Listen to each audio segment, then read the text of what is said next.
এটা অবৰ্ণনীয় পৰিৱেশ।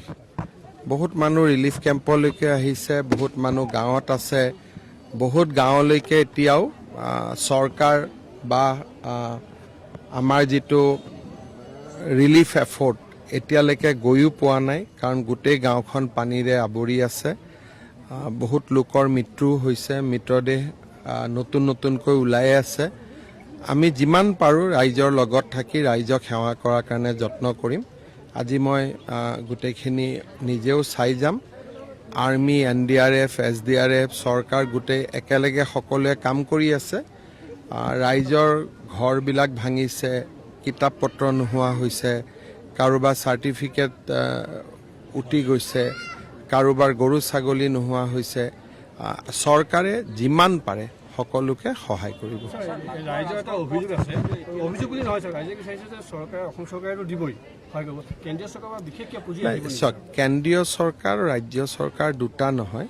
ৰাজ্য চৰকাৰৰ গোটেই ৰিলিফ এফৰ্টৰ টকা সদায় কেন্দ্ৰীয় চৰকাৰৰ পৰাই আহে। গতিকে আমি যিমান টকা ইয়াত খৰচ কৰিম 100% কেন্দ্ৰীয় চৰকাৰে আমাক দিব।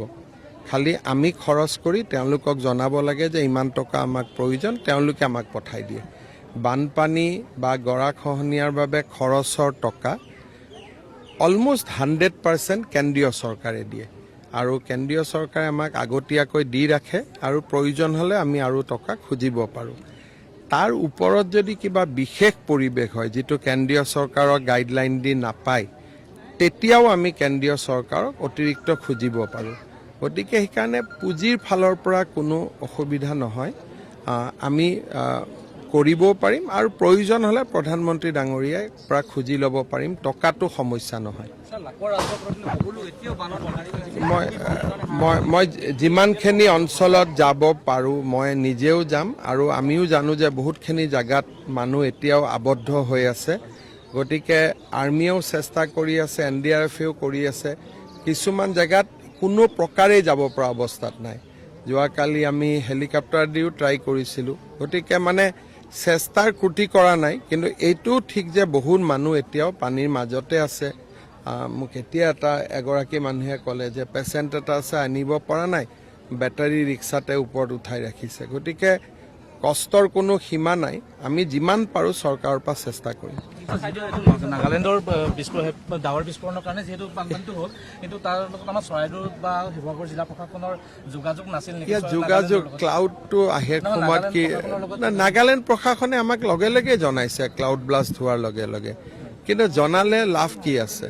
যেতিয়া ইমান ডাঙৰ এটা ক্লাউড ব্লাষ্ট হৈছে, ক্লাউড ব্লাষ্ট হোৱাৰ 10 মিনিটতে তেওঁলোকে আমাক চিফ ছেক্ৰেটাৰীক জনাইছে যে আমাৰ ইয়াত ক্লাউড ব্লাষ্ট হৈছে।